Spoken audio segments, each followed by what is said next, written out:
மாண்புமிகு உறுப்பினர் தளவாய் சுந்தரம் அவர்களே, உள்ளாட்சித்துறை அமைச்சர்களுக்கு ஒரே ஒரு சின்ன கேள்விதான். கிட்டத்தட்ட 305 கடைகள் கன்னியாகுமரி பேரூராட்சியில் இருக்கிறது. உங்களுடைய முனிசிபாலிட்டி சம்பந்தமாக ஒரு 142 கடைகள் இருக்கிறது. HRNCக்கு ஒரு 125 கடை இருக்கிறது. இந்த கடைகளுக்கு எல்லாம் தற்பொழுது நோட்டீஸ் அனுப்பியதால் கடையை எவிக்ட் பண்ண வேண்டும் என்று உயர்நீதிமன்றத்தில் சொன்னது. என்கரேஜ்மெண்ட் இருந்தால் மட்டும்தான் அதை எவிக்ட் பண்ண சொல்லியிருக்கிறார்கள். ஆனால் இந்து அறநிலையத்துறையும் நீங்கள் இந்த பர்ச்சேஷன் ஆஃப் ரெண்டிலையும் சேர்த்து ஒட்டுமொத்தம் 305 கடைக்கு நோட்டீஸ் கொடுத்திருக்கிறார்கள். தயவுசெய்து அந்த நோட்டீஸை நிறுத்தி கடை அங்கே இருக்கக்கூடிய ஏழை மக்களுக்கு வாழ்வு தர வேண்டும் என்று உங்கள் மூலமாக கேட்டுக்கொள்கிறேன். அந்த கேள்வியை என்னையும் சேர்த்துக்கிடுங்க. அது உண்மையிலே பாவப்பட்ட மக்கள் முடிஞ்சா உதவி செய்யுங்க. நல்லா கேள்வி நீ சொல்லுங்க, அதை சொல்லுங்க. பாவப்பட்ட மக்கள் எல்லாம் தேர்தல் வரப்போகுது, அதனால நீங்க எல்லாம் சொல்றீங்க. கோர்ட்ல போய் எங்க அதிகாரிகள் கை கட்டி நிக்கிறாங்க, நீங்களே வக்கீல சொல்லுங்க.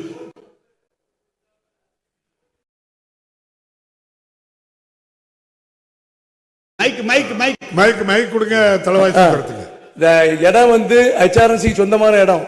1979 ஆக்டுக்கு பின்னாலே அந்த கடை தரக்கடையா இருந்திருக்கு. இப்போ அதில் சின்ன கட்டடம் கட்டிருக்காங்க. அதுக்கு பிளான் அப்ரூவல் இல்லைன்னு சொல்லி நோட்டீஸ் கொடுத்துருக்காங்க. உங்க இடத்துக்கு பிக்சேஷன் ஆஃப் ரெண்ட் ஃபிக்ஸ் பண்ணிருக்கீங்க. இல்ல, நம்ம உதவி கிடைக்கணும். நம்ம கொஞ்சம் ரொம்ப சட்டமும் இல்லாம உதவி செய்யுங்க. நீங்க கோர்ட்ல வந்து உண்மை நோட்டீஸ்லாம் உண்மை கொடுத்தது என்கரேஜ்மெண்ட் தான் கோர்ட்ல ரிமூவ் பண்ண சொல்லிருக்காங்க. நீங்க ஒட்டுமொத்தமா எல்லா கடைக்கும் நோட்டீஸ் கொடுத்துருங்க. தயவு செய்து என்கரேஜ்மெண்ட் இருந்தா ரிமூவ் பண்ணுங்க. அதுல there is no objection, but provided if it is legally valid you can consider this. மாண்புமிகு அமைச்சர் அவர்கள், மாண்புமிகு பேரவைத் தலைவர் அவர்களே, லீகலி வேல்யூடுனா நம்ம எப்படி நோட்டீஸ் கொடுக்க முடியும்? நீங்க வக்கீல், லீகலி எப்படி நோட்டீஸ் கொடுக்க முடியும்?